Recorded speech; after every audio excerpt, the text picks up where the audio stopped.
సంతృప్తిగా జీవితాన్ని గడపాలి. ఆపద వస్తే భగవంతుడిని ప్రార్థించాలి.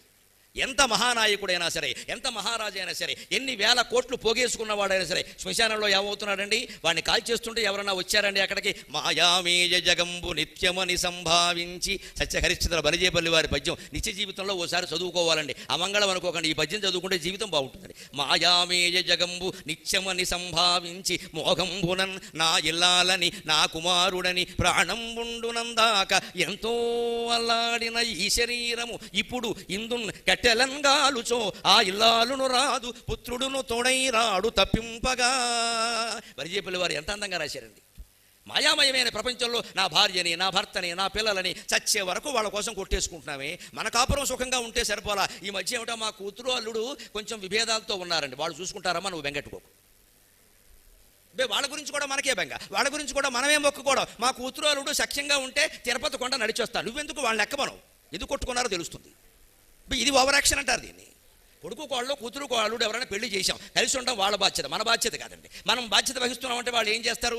ఒకళ్ళ మీద ఒకళ్ళ నేరాలు మనకి చెప్తారు తప్ప వాళ్ళు కూర్చొని మాట్లాడుకోరండి. గట్టిగా వచ్చి కూతురు అల్లుడు ఎలా అంటే, కూర్చో అల్లుడితో మాట్లాడుకో, అసలు ఎందుకు వచ్చావు పుట్టింటికి, ఒక దెబ్బ వెంటనే కాపురం సరిగిపోతుందమ్మా, ఒక మాట వెళ్ళా. అబ్బే మనం అలాగా, నీకు ఏం లోటు, ఎక్కడే ఉండవు, తెలుసుకుందాం. ఎడు తెలుసుకుంటా? సుప్రీంకోర్టులో తెలుసుకో.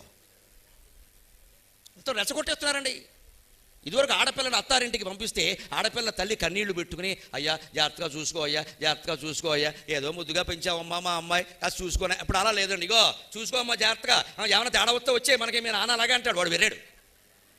నేను తండ్రి ఇలా మాట్లాడట్లా, తండ్రి బాగానే ఉన్నాడు, మీ నాన్న అలాగే అంటాడు. ఏమైనా తేడా వస్తే వచ్చే తెలుసుకుందాం. మొదటే రోజు ఫోన్ చేయడం అక్కడి నుంచి, ఏమున్నావమ్మా ఏముండవమ్మా ఏముండవమ్మా. మీరు ఆశ్చర్యపోవచ్చమ్మా, యథార్థంగా తూర్పుగోదావరి జిల్లాలో జరిగిన ఘట్టం చెబుతున్నాను నేను.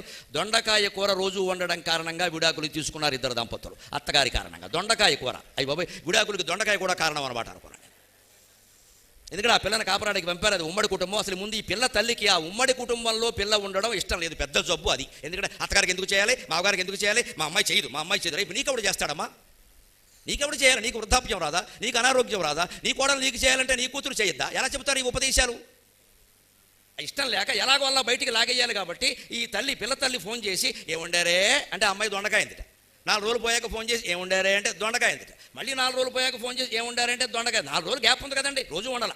కానీ ఈ తల్లి ఏమందంటే, ఎప్పుడు అడిగినా దొండకాయ చెబుతున్నావు, మీ అత్తగారికి దొండకాయ తప్ప ఏం లేదా ఇంక ఇంట్లో? ఇదండి రెచ్చగొట్టడం. ఫోన్లు ఏమో సర్దుకోను కదండి, దొండకాయ తప్ప ఇంకేం లేదంటే, మా దొడ్లో దొండపాదు ఉందమ్మా అందుకని వండారని. ఇంకేం లేదా, నేను ఎలా పెంచాం, జీడిపప్పు వేసి పెంచాం. ఇలా మొత్తం అనేసరికి ఆశ్చర్యకరంగా అమ్మ ఆ పిల్ల తల్లి మాటలు విని 6 నెలల పాటు ఈ కోచింగ్ బాగా మనసుకు పట్టేసరికి మొగుడుతో తగాదా పెట్టుకుని పుట్టింటికి వచ్చేసిందండి. ఇంకో 6 నెలలకి తల్లి స్వభావం ఏమిటో అర్థమైపోయి తల్లిని కన్నీళ్లతో ఏడిచిందండి. అమ్మ నా కాపురం జడగొట్టింది నువ్వే, నా కాపురం జడగొట్టింది నువ్వే, నా మొగుడు బంగారపు దొండకాయమ్మ, వాడిని నేను ప్రేమిస్తున్నాను. వెళ్ళిపోయిందమ్మా. మళ్ళీ నిలబడింది కాపురం, మళ్ళీ నిలబడింది. నా మొగుడు బంగారపు దొండకాయమ్మ, నువ్వు నా బతుకు చెడగొట్టావు. వాడు దొండకాయ ఉండితే నాకే, బెండకాయ ఉండితే నాకే, నా మొగుడు మంచివాడు. నువ్వు రోజు నాకు ఫోన్ చేసి, పనిగట్టుకుని ఫోన్ చేసి నన్ను చెడగొట్టావు. అందుకే నేను మొహమాటం లేకుండా చెబుతున్నా, పిల్లని అత్తారింటికి వెళ్ళిన తర్వాత భార్య భర్త కాపురం చేసుకుంటూ ఉంటే ఇటు వాళ్ళు అటు వాళ్ళు వారానికి ఒకసారి చేయాలమ్మా. రోజు చేశామంటే విడాకులకి మీరే కారణం అవుతున్నట్టు లెక్క. చేయకూడదు అలాగా. ఆ మాత్రం నిగ్రహం ఉండాల్సింది. రోజు ఎందుకు కనుక్కోవాలన్న సమాచారం వాళ్ళ బతుకు వాళ్ళని బతకనివరా? అబ్బాయి లేదండి, ప్రతిదీ కనుక్కుంటే ఏమవుతుంది, ఏదో చెప్పాలనిపిస్తుంది వెంటనే. ఇవాళ పని మనిషి రాలేదు, ఏమిటానమ్మా అది కుమారుని సంబంధం, వెంటనే స్ట్రైక్, వెంట మాట. ఇక్కడ పని మనిషి రాకపోవడం అనేది ఎక్కడైనా ఉందండి? పని మనిషి రాకపోవడం ఎక్కడైనా ఉంది, అది పెద్ద విశేషమా? హైదరాబాద్లో ఉన్న ఇల్లాలను ఎవరినైనా సరే మీరు లలితా సహస్రం పారాయణ చేసిన వాళ్ళకి అమ్మవారు కనకదుర్గాదేవి కరుణించి ప్రత్యక్షం అయితే 3 వారాలు 1 వారం కోరుకోమంటే వెంటనే ఏమంటారో తెలుసా? పని మనిషి రోజు వచ్చేలా చూడమంటారు. మేము పడుతున్న ఇబ్బంది అదే. అందుకే నేను ఇంట్లో అంటూ ఉంటాను, ఎప్పుడైనా పని మనిషి రాలేదంటే రాని వాళ్ళనే పని మనిషి అంటారు, వచ్చే వాళ్ళనే పెద్ద మనిషి అంటారని చెప్పాను.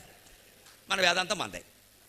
మొదటి వరం ఇదే, పని మనిషి రోజు వచ్చేలా చూడు. అప్పటికీ కనకదుర్గాదే ఏమిటి వేర్రి మోహం, లలితా సహస్రం చదివో 3 నెలలు, పని మనిషి అంటావు ఏమిటి, అది రాకపోతే నేను వస్తానులే, ఇంకో వరం కోరుకో అంటే ఆత్మజ్ఞానం అడుగుతుందేమో అని అమ్మవారికి పాపం. ఇంకో వరం కోరుకుంటే ఏం కోరుతారో తెలిసే, వెంటనే నేను రోజు వస్తే సరిపోదు, సమయానికి వచ్చేలా చూడు.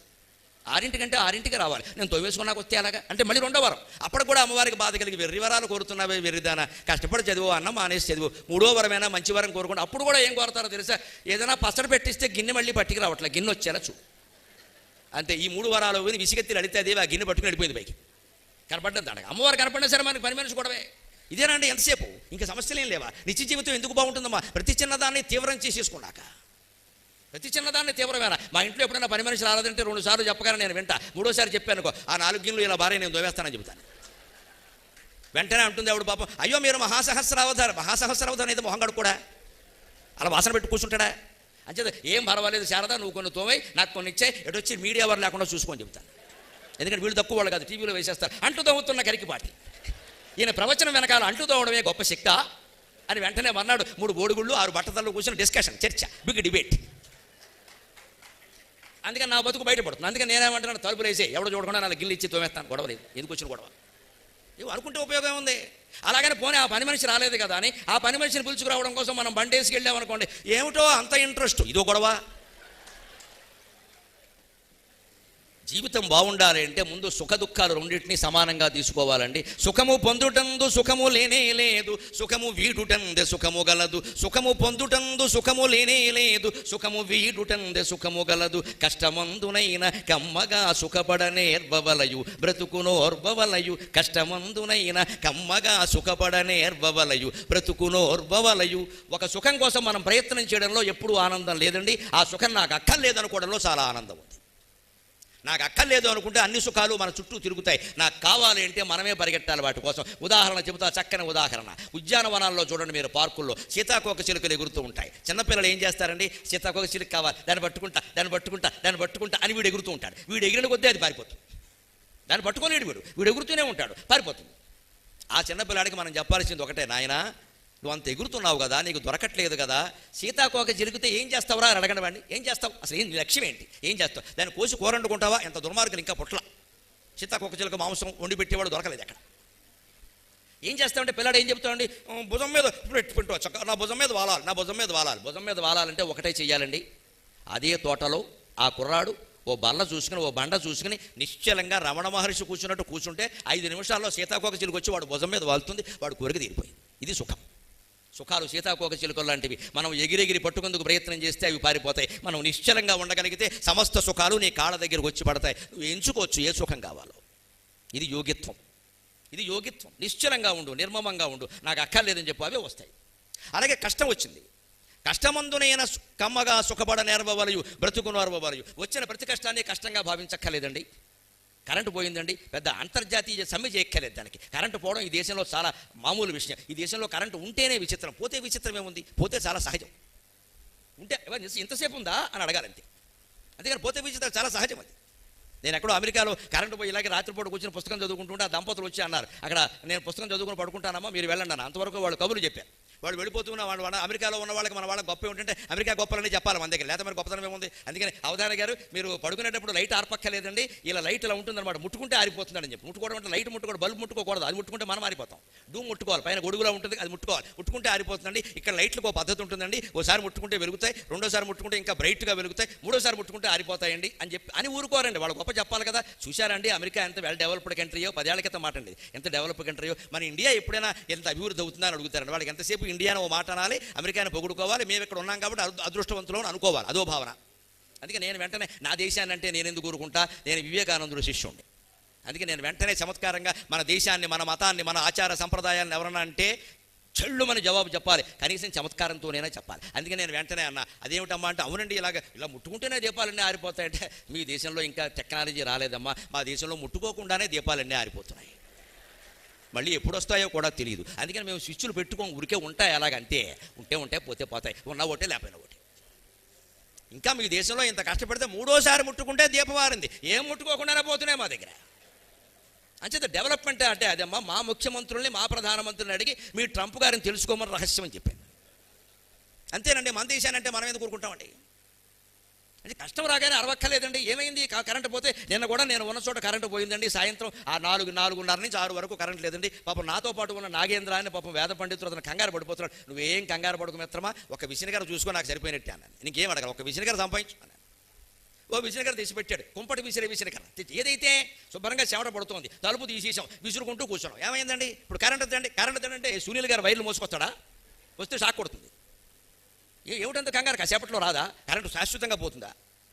అంటే కష్టంలో కూడా సుఖం. కరెంటు పోబట్టే, చెమట పట్టబట్టే శుభ్రంగా లుంగి బనీను పెట్టుకుని చాలా కాలంగా మర్చిపోయిన విసినకర్ర తెచ్చుకుని శుభ్రంగా విసురుకుంటూ కూర్చున్నా. చెమట మీద విసురుకుంటే ఎంత చల్లగా ఉంటుందో నిన్న గూడూరు దయ వల్ల నాకు అనుభవం అయింది. ఇక ముందు ఇంటికి వెళ్ళాక కరెంటు ఉన్నా సరే బనీన మీద కూర్చొని విసిరికార పెట్టి విసురుకుంటా, ఉన్నా సరే లైట్లన్నీ ఆర్పేసి ఫ్యాన్ తీసేసి. ఎందుకంటే చాలా బాగుంటుంది, చెమట పట్టినప్పుడు విసిరికార పెట్టి విసురుకోండి, చాలా బాగుంటుంది. ఫ్యాన్ వేయకండి, ఫ్యాన్ ఒకే రౌండ్లో తిరుగుతుంది, 2 నిమిషాల్లో అయిపోయింది. విసిరికార పెట్టి విసురుకోవాలి, ఎందుకంటే ఇలా అనేలోగా ఇక్కడ చెమట పడుతుంది, ఇలా అనేలోగా అక్కడ చెమట పడుతుంది. అది లెక్క. జీవితంలో ఆనందపడే విధానం ఇది. పొరపాటున కాలు విరిగింది, ప్రమాదం జరిగింది రోడ్డు మీద. డాక్టర్ గారు ఏం చేశాడు, 3 నెలల బెడ్ రెస్ట్ అన్నాడు. సుఖంగా పడుకో, రామకృష్ణ అనుకో, పుస్తకాలు చదువుకో, నీకు కావలసినటువంటి టీవీ ప్రోగ్రాములన్నీ చూసేయి. అది అదృష్టం అనుకోవాలి, అంతే తప్ప వచ్చిన వాడి దగ్గర కాలు విరిగింది ఏడుపు ఏడవ ఊరికి, విరిగిన కాలు విరిగింది ఏడుపుతావు ఎందుకు? వచ్చిన వాడి దగ్గరికి వెళ్ళా కాలు విరిగింది అంటే ఈ 3 నెలలకు కాదు 3 ఏళ్ళైనా తగ్గదు ఇది. ఎందుకంటే దానికి నేను నీరసం తోడైంది, అది తగ్గుతుంది మామూలుగా. మనం నీరసం కాలు విరిగింది, కాలు విరకపోతే ఏం చేస్తావు? ప్రత్యేక హోదా ఉద్యమంలో పాల్గొంటావు నువ్వేమన్నా? ఇంట్లో కూర్చోవడమే కదా, దేశం కోసం ఏం చేయవు కదా, ఎందుకు వచ్చిన గొడవ? కూర్చోరదా? కూర్చోరండి. కాలు విరిగితే కొన్ని అదృష్టాలు ఉన్నాయండి. భార్య ఖచ్చితంగా కాళ్ళ దగ్గర ఉంటుంది. మనం శ్రీ మహావిష్ణువుతో సమానం, లక్ష్మీదేవి కాళ్ళ దగ్గర ఉంటుంది. అంటే మనకి ఏ పొజిషన్ వచ్చింది? వైకుంఠంలో విష్ణుమూర్తి పొజిషన్ వచ్చింది. మనం పడుకున్నాం, కాళ్ళ దగ్గర ఉంటుంది. ఒక్క ఫోటో తీసి మొత్తం పెట్టి శ్రీ మహావిష్ణువు అంటే మనమే లెక్క. ఆయన మామూలుగా పడుకున్నాడు, మనం కాలు విరిగి పడుకున్నట్టుగా ఎవరికి తెలియదుగా. పాల సముద్రం అంటే అయిపోయాయి.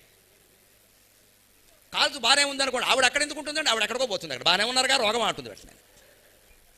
అంతేకాదు, గంటకు ఒకడు వస్తాడు, 2 యాపిల్ పళ్ళు పట్టుకొస్తాడు, సగం రేటుకి అమ్మేసుకోవచ్చు. తర్వాత మనం బాగుంటే ఎవడొస్తాడండి?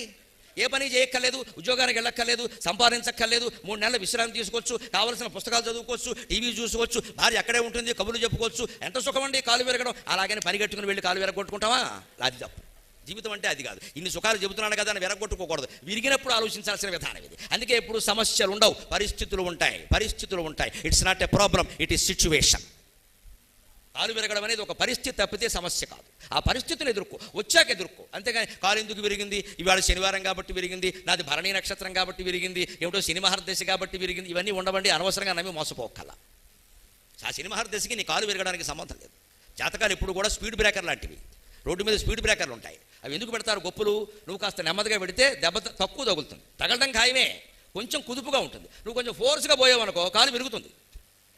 జాతకాలు కూడా అంతే. బాబు నీకేదో దశ బాగుండలేదు, కొంచెం జాగ్రత్తగా ఉండమంటే జాగ్రత్త పడాలి. అప్పుడు ఏమవుతుంది? కాలు విరిగే చోట వేలు విరుగుతుంది, వేలు విరిగే చోట గోరు విరుగుతుంది, తేలిగ్గా తగులుతుంది దెబ్బ. జరిగేది జరగడమే. ఎలాగూ మార్చలేని దాని గురించి ఆడవడం దేనికి పని లేక ఇచ్చిన ఉపయోగం లేదు కదా. ఇది వేదాంతం అంటే సరిగ్గా అన్వయించుకోవాలి. అందుకే ఇది వంట పట్టాలంటే కష్టాన్ని కూడా సుఖంగా భావించాలి. అప్పుడు ముఖ్యంగా మనకి వాస్తుశాస్త్రంలో మీరు గమనించండి, ఈశాన్యంలో బరువులు పెట్టద్దంటారు. ఎందుకంటారండి?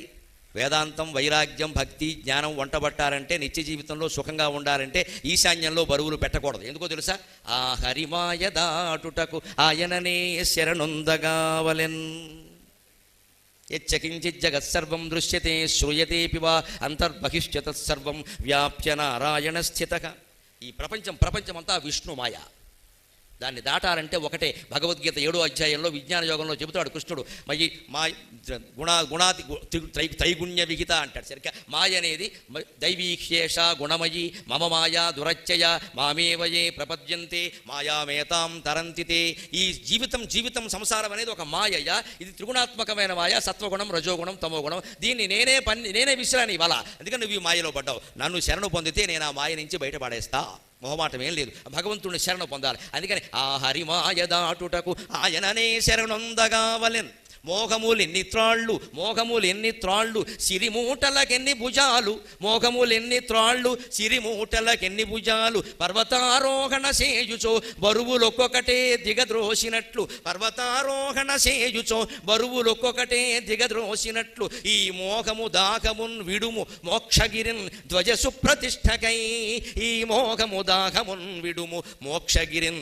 సుప్రతిష్టకై. ఆ హరిమాయ దాటుటకు ఆయననే శరణొందగావలెను. మోహములెన్ని తాళ్ళు. మనం భార్య పట్ల, భర్త పట్ల, పిల్లల పట్ల, ధనకనక వస్తువాహనాల పట్ల మోహం ఎప్పుడూ పెంచుకోకూడదండి. భార్యని ప్రేమించాలమ్మా, కానీ నువ్వు లేకపోతే నేను ఉండను అనొద్దు. వారు లేకపోయినా మనం ఉండాలి, మనం లేకపోయినా వారు ఉంటారు. ఈ అనవసరపు డైలాగులు, సినిమా డైలాగులు వద్దు. ఇవన్నీ సినిమా డైలాగులు అని వారికి తెలుసు. భార్య కూడా అనుకుంటుంది, ఏమంటో పిచ్చి బ్రాహ్మడు కాఫీ పెట్టుకోవడం కూడా తెలియదు, నేను లేకపోతే ఏమవుతాడు? 12 రోజుల్లోగా 2వ పెళ్లి చేసుకుంటాడమ్మా, కంగారు పడకు. నీకు తెలియదు మీ ఆయన గురించి. 12వ రోజు దాటకుండా చేసుకుంటాడు. ఎందుకంటే శాస్త్రమే, చేసుకుంటే 12 రోజుల్లో చేసుకోవాలట, లేదా 12 నెలలు దాటకుండా చేసుకోవాలట. అందుకని వీడు ఏమంటాడు, 12 నెలల్లోగా మళ్ళీ శూన్యమాసాలు వస్తున్నాయి, చూసేయండి అంటాడు. అయిపోయిందండి, ఈవిడ ఫోటో తీసాడు, ఆవిడ ఫోటో పెట్టాడు, అదమ్మా మన బతుకు.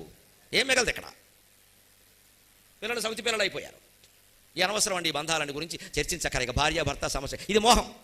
అది మోహం దారికి వెళ్ళకూడదు. మంచిదే, నువ్వు ఉన్నావు సంతోషం అంతే. ఎవరున్నా సంతోషమే, లేకపోయినా సంతోషమే, దాని గురించిన సమస్య లేదు. అందుకే నీతోనే నా జీవితం, నీతోనే నా జీవితం, ఇవన్నీ ఊరికే చిన్న కుర్రాళ్ళు ప్రేమికుల దినోత్సవం నాడు ఇందిరా పార్కులో చెప్పే డైలాగులు మనం చెప్పకూడదు అక్కడ. అవన్నీ నిలబడే విషయాలు కావు. అందుకే మోహములు ఎన్నితాళ్ళు. మనం పెంచుకున్న పిల్లలు అంతే, పెళ్లి చేశాం లేదా ఉద్యోగం వాడు చూసుకున్నాడు, పెళ్లి చేశాం. ఇవాళ పిల్లలకి మనం అదృష్టవంతులు అండి, తల్లిదండ్రులంతా పెళ్లి కూడా మనం చేయక్కర్లేదండి, వాళ్ళే చేసుకుంటున్నారు. Daddy I loved somebody, I married also, please bless me. ఈ దిక్కుమాల ఇంగ్లీష్ భాషలో మన ఇంటికి వచ్చి బ్లెస్ చేయమని అడుగుతున్నాడు వాడు. సర్వస్వతంత్రం అమ్మా, ఏం మాట్లాడడానికి వెళ్ళా. పైగా ఏమంటున్నాడంటే మీకు ఇష్టమైన వాళ్ళని మేము చేసుకోవాలా అంటాడు. ఖచ్చితంగా మనం చూస్తే చేసుకోరు, నచ్చదు. వాడు చూసుకుంటే నచ్చుతుంది. కాకైనా పర్వాలా, కోకిలైనా పర్వాలా. మనం చూస్తే కోకిలి కూడా నచ్చదు. నువ్వు చూసారా స్థితికి వచ్చారు బ్రతుకు. అటువంటిప్పుడు ఒకటే లెక్క, మంచిదయ్యా, సంతోషం, నీ పెళ్లి నువ్వు చేసుకున్నావు, నీ దారి నువ్వు చూసుకోయే. అప్పుడప్పుడు ఫోన్ చేయి, ఆయుర ఆరోగ్య భోగ భాగ్య అష్టైశ్వర్యాభివృద్ధి రస్తు అని ఒక ఆశీర్వచనం మారేసేది. మనం యోగ వాసిష్టం పట్టుకుని చూసుకూర్చునేది. మనకు ఆత్మజ్ఞానం వస్తుందండి. కొడుకు వల్ల ఏమీ వచ్చేది లేదు, కొరివి తప్ప. కొరివి పెట్టడానికి పనికొస్తాడు తప్పితే వీడు ఎందుకు పనికిరాడు. ఇంకా వాడిని బట్టి ఒరే నాయన నా మాట వినరా, నా మాట వినరా అని అక్కలేదు ఎండవాడు. 18 ఏళ్ళు దాటాక ఎవడు మాట వినడమ్మా. వాడిని మార్చగలిగిన వారు ఇద్దరు, ఒకరు దేవుడు, రెండోది వాడే, ఇంకెవరు వినరు. అందులో ఇవాళ పిల్లలన 6 ఏళ్ళు నిండకుండా స్మార్ట్ ఫోన్ చేతిలో పెట్టారా, వాడు మన మాట ఎందుకు వింటాడమ్మా, దాని మాట వింటాడు. కానీ వాళ్ళ ఉద్యోగాలు వాళ్ళవి, వాళ్ళ చదువులు వాళ్ళు, వాళ్ళ పెళ్ళిళ్ళు కూడా వాళ్ళవే, మనమే మాట్లాడడానికి వీలేదు. వాడి ఇష్టం ఏదంటే అది అనవలసిందే. వాడు ఇష్టం వచ్చిన పెళ్లి చేసుకుంటాడు. పైగా మీరు ఉండాలి, మీరే చెయ్యాలి, మీరే బారసాలి, మీరే అన్నప్రాసన. మన కర్మగాలింది ఇక్కడ. మాట్లాడతాడండి ఖచ్చితంగా. ఏమన్నా అంటే ఎమోషనల్ బ్లాక్మెయిలింగ్, మీరు లేకపోతే నేను చేసుకోరు. అబ్బా పాటించమని బ్రహ్మచర్యం చూద్దాం. ఎంత మాత్రం రుచిష్యం కూడా ఉంటాడు, ఎంతకాలం ఉంటాడు. మొండితనం ఉండాల్సిందే ఖచ్చితంగా. నాకు ఇష్టమైన పెళ్ళి అయితేనే నేను వచ్చి చేస్తా, లేకపోతే నువ్వు చేసుకో, నా కుటుంబం పరువు పోయింది ఇక్కడ, నువ్వు వెళ్ళు. మనం కష్ట తీర్చుకోకూడదు, తప్పు. పరువు హత్యలు, వెంటాడడం, పోలీస్ కంప్లైంట్ అనవసరం. 18 ఏళ్ళు దాటే 20 ఏళ్ళు దాటే అంటే లెక్క ఉందండి, దానికి మేజర్ లెక్క. ఆ వయసు వచ్చాక వాళ్ళు చేసుకుంటారండి, లేకపోతే పోలీసు వాళ్ళే చేసేస్తారు. వెంటపడద్దు, వైరాగ్యం పెంచుకోవాలండి. అప్పుడు ఖచ్చితంగా తల్లిదండ్రులు కూడా ఆనందంగా ఉంటారు. సమస్య మీ ఇంట్లో వచ్చినా నా ఇంట్లో వచ్చినా ఒకటేనమ్మా, ఒకటే పరిష్కారం, రెండోది ఉండదు అక్కడ. ఎరికపాటి నరసింహరావు ఒక రకంగానూ, మామూలు వాళ్ళకి ఒక రకంగా ఉండదమ్మా. ఎవరైనా ఎదుర్కొనేది ఇది. నేనైతే ఇంతే చేస్తా ఖచ్చితంగా. పద్ధతులు ఉంటాయి. పెళ్లికి ఎప్పుడు కుటుంబం ఉంటుంది, కులం ఉంటుంది, ఆచారం ఉంటుంది, సంప్రదాయం ఉంటుంది, పద్ధతి ఉంటుంది. మాట విన్నావా మంచిది, లేకపోతే వెళ్ళు నీ దారి నువ్వు చూసుకో, నాకు అమ్మవారు ఉంది, నీతో పనే లేదు ఇక్కడ. దెబ్బకి దారికి వస్తాడు, రాడు, మరీ మంచిది, గొడవలేదు. ఉన్న ఆస్తి అనాథాశ్రమానికి ఇచ్చుకుంటాం, గొడవేం లేదు ఇక్కడ. ఈ తెగింపు ఉంటేనే ఖచ్చితంగా మాట వింటారు. అందుకే మోహములు ఎన్నితాడు. కొడుకు పట్ల, కూతురు పట్ల, కోడల పట్ల, ఇంటి పట్ల, వస్తువుల పట్ల, ఏ బంధం పట్ల కూడా మోహం పనికిరాదు. ఉంటే మంచిది, వెళ్ళిపోతే నీ ఇష్టం. వచ్చినా మేలు, రానిచో బాధ లేదు, అంతే లెక్క. వచ్చినా మేలు, రానిచో బాధ లేదు అని ఉండగలిగితే ఖచ్చితంగా దారికి వచ్చేస్తాడు. మా అబ్బాయి మాట వినడం లేదండి, మా అబ్బాయి మాట వినలేదు. చెప్పిన మాట వినని వాడినే కొడుకు అంటారమ్మా, నిర్వచనం అది. చెప్పిన మాట విన్నట్టు నటించేదాన్ని కూతురు అంటారమ్మా, పెద్ద తేడా లేదు.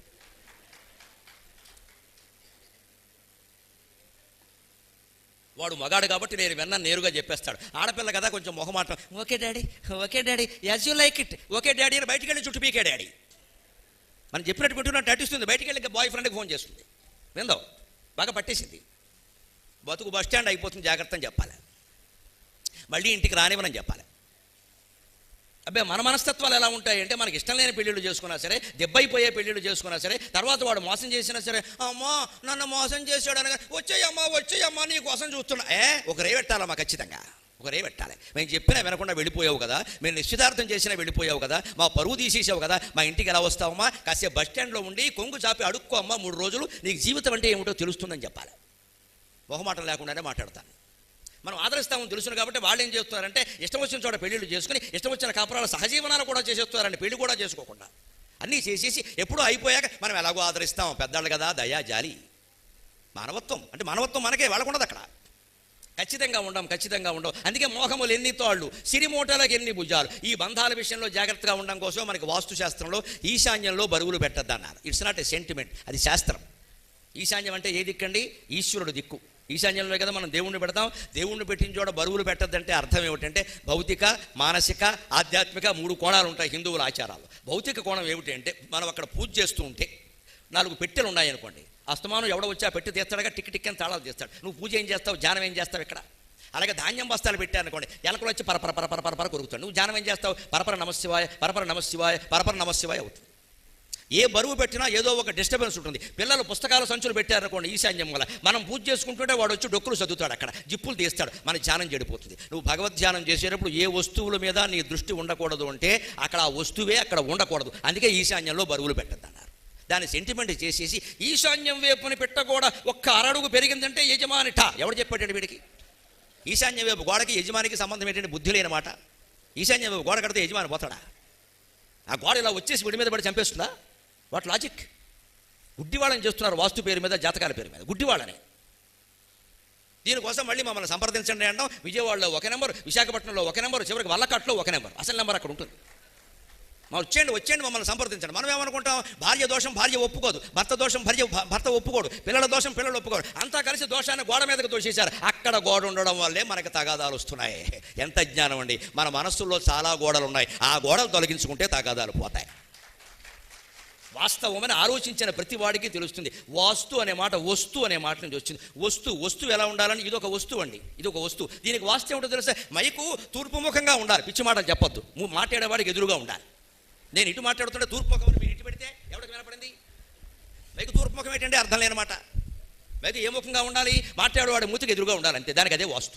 మంచినీళ్ళ గ్లాసు ఉంది, ఎక్కడ ఉండాలి? నా చేతికి అందుబాటులో ఉండాలి. అంతేగాని ఇటు పక్క ఉందనుకోండి, నేను ఎలా మీతో మాట్లాడుతూ చేయడతాను, అది కింద ఒలుగుతుంది, 2 దరిద్రాలు అవుతాయి అక్కడికి. అందుకని ఈ వస్తువు ఎక్కడ ఉండాలి? ఇక్కడ ఉండాలి. ఇది ఎక్కడ ఉండాలి? ఇక్కడ ఉండాలి. మిగిలిన ఏమైనా ఉంటే వెనకాల ఉండాలి, అంతే. వస్తువు వాస్తవం.